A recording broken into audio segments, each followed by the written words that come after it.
വിചാരിക്കുന്നത്. എനിക്ക് സുഖം തന്നെ. അപ്പോൾ ഞാനിന്ന് നല്ലൊരു ഐറ്റമായിട്ടാണ് വന്നിരിക്കുന്നത്. നല്ല അട, മധുരമുള്ള അട. അട എന്ന് വെച്ച് കഴിഞ്ഞാൽ നമ്മളെ ഒന്നൊന്നര അടയാണ്. നമ്മൾ കടലപ്പരിപ്പ് കണ്ടോ, നല്ല സോഫ്റ്റ് അടയാണ്. പിന്നെ കടലപ്പരിപ്പ്, നമ്മളെ തേങ്ങ, ശർക്കര എല്ലാം ഇട്ടിട്ട് ഉണ്ടാക്കിയ ഒരട. അപ്പോൾ നമുക്ക് ഈ അട എങ്ങനെ ഉണ്ടാക്കുന്നതെന്ന് നോക്കാൻ വീഡിയോയിലോട്ടേക്ക് പോയാലോ. അപ്പോൾ നമ്മുടെ അടക്ക് വേണ്ടി ഫില്ലിങ് ഉണ്ടാക്കാൻ വേണ്ടി ഞാനൊരു പാത്രം വെച്ചിട്ടുണ്ട്. ഗ്യാസ് കത്തിച്ചിട്ടുണ്ട്. അതിനൊരു ഒരു പാൻ വെച്ചിട്ടുണ്ട്. നമുക്ക് അതിലേക്ക് ഞാൻ നേരത്തെ ഒരു 200 ഗ്രാം ശർക്കര, വെല്ലം ഉരുക്കി അരിച്ച് ഒഴിച്ച് വെച്ചതാണ്. അത് നമുക്ക് ഇതിലോട്ട് ഒഴിച്ചു കൊടുക്കാം.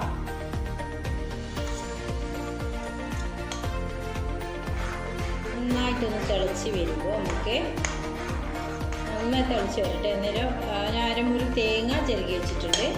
അത് ഇതിലിട്ടോട്ട് നന്നായിട്ടൊന്ന് അടിപൊളിയായിട്ട് ഉണ്ടാക്കി വരണം. അപ്പോൾ ഇത് അടയെന്ന് വെച്ച് കഴിഞ്ഞാൽ മധുര അട. നമ്മൾ കടലപ്പരിപ്പ്, ശർക്കര, തേങ്ങ, അതാണ് ഇതിൻ്റെ ഫില്ലിങ്. കുറച്ച് ഏലക്കപ്പൊടിയിലിട്ടിട്ട് അതാണ് ഇതിൻ്റെ ഫില്ലിങ്. പിന്നെ അരിയെല്ലാം ഞാൻ അരിപ്പൊടി, ആമീസ് പൊടിയാണ്, അത് ഞാൻ കുഴച്ചിട്ടെല്ലാം വെച്ചത്. ഉപ്പും ചേർത്ത് കുഴച്ചിട്ട് വെച്ചിട്ടുണ്ട്. അപ്പോൾ അടയെല്ലാം എങ്ങനെ ഉണ്ടാക്കുന്നതെന്ന് നമുക്ക് സാവധാനം കാണാം. അതിന് മുമ്പായിട്ട് നമുക്ക് ഈ ഒരു തേങ്ങ ഇട്ടു തേങ്ങയിൽ നന്നായിട്ടൊന്ന് ഇതായിട്ട് വരണം. കുറച്ച് സമയം എടുക്കും. അവരെ നമുക്കൊന്ന് വെയിറ്റ് ചെയ്യാം.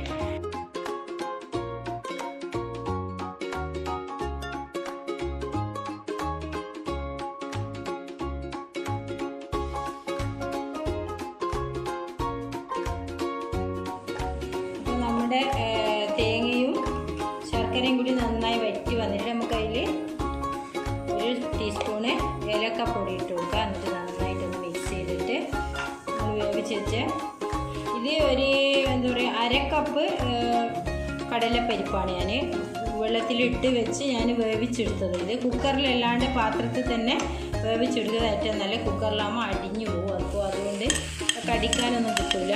ചിലപ്പോൾ അഥവാ മറന്നെല്ലാം പോയിട്ടുണ്ടെങ്കിൽ വിട്ടുപോയിട്ടുണ്ടെങ്കിൽ അത് അല്ലാണ്ടൊന്ന് അടിഞ്ഞു പോകും. അപ്പോൾ അതിൽ നല്ലത് നമുക്കൊരു പാത്രത്തിൽ കുറച്ച് ഉപ്പ് ഇട്ട് കുറച്ച് വെള്ളത്തിലൊന്ന് ചെറിയ തീയിലൊന്ന് വേവിക്കാൻ വെച്ച് കഴിഞ്ഞാൽ വേഗം ഒരു 10 മിനിറ്റ് കൊണ്ട് അതൊന്ന് വെന്ത് കിട്ടും. കുഴപ്പമൊന്നുമില്ലാതെ അടിപൊളിയായിട്ട് നമുക്ക് നല്ലൊരു ഫില്ലിങ് റെഡിയാക്കാം. നിങ്ങൾക്ക് വേണമെങ്കിൽ കടലപ്പരിപ്പ് ഇത്ര അധികം വേണ്ടെങ്കിൽ നിങ്ങൾ കുറച്ച് ഇട്ടാൽ മതി. 1/4 കപ്പ് മതി.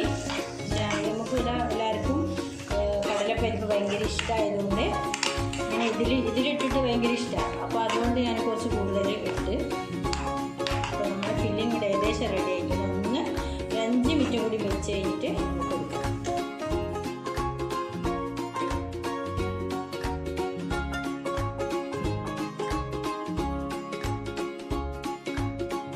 അപ്പോൾ നമ്മുടെ മധുര അടയുടെ ഫില്ലിങ് ഇവിടെ റെഡി ആയിട്ടുണ്ട്. നമുക്ക് ഇതൊന്ന് ഇറക്കി വെക്കാം. ഫ്ലെയിം ഓഫ് ചെയ്യാം. അപ്പോൾ നമുക്ക് അട എങ്ങനെ ഉണ്ടാക്കുന്നത്, ഇതൊന്ന് നല്ലോണം ആറി തണുക്കട്ടെ, എന്നിട്ട് നമുക്ക് അട ഉണ്ടാക്കാം. അപ്പോൾ ഞാനിവിടെ അട വരുത്താൻ അലൂമിനിയം ഫോയിൽ എടുത്തത്. ഇലയില്ല, ഇലയുണ്ടെങ്കിൽ ഇലയിൽ തന്നെ നിങ്ങൾക്ക് ആക്കാം. കുറച്ച് ഓയിൽ ചെയ്ത് കൊടുത്തിട്ടുണ്ട്.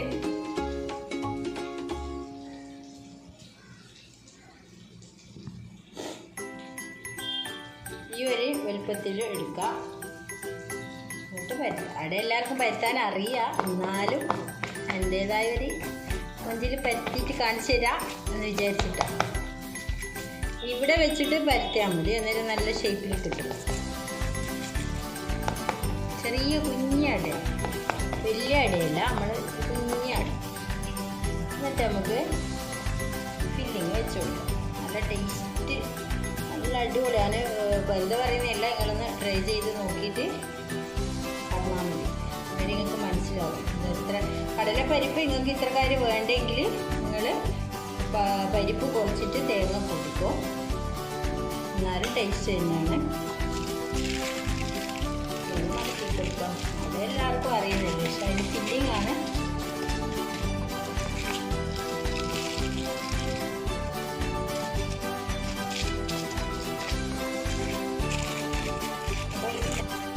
സ്റ്റീമർ വെച്ചിട്ടുണ്ട്. നമുക്ക് ഇതിൽ വെച്ച് കൊടുക്കാം. അതിങ്ങനെ ഓരോന്ന് ഞാൻ കാണിച്ചു തരാം.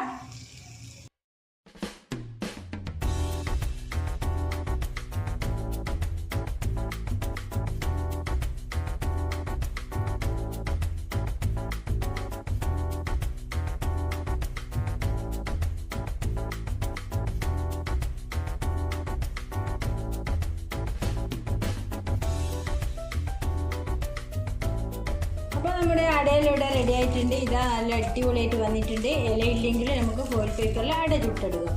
അപ്പോൾ നമ്മുടെ എൻ്റെ വീഡിയോ എല്ലാവർക്കും ഇഷ്ടമായിട്ടുണ്ടെങ്കിൽ എല്ലാവരും ലൈക്ക് ചെയ്യണം. ഫസ്റ്റ് തന്നെ ലൈക്ക് ചെയ്യണം, സ്കിപ്പ് ചെയ്യാണ്ട് കണ്ട്.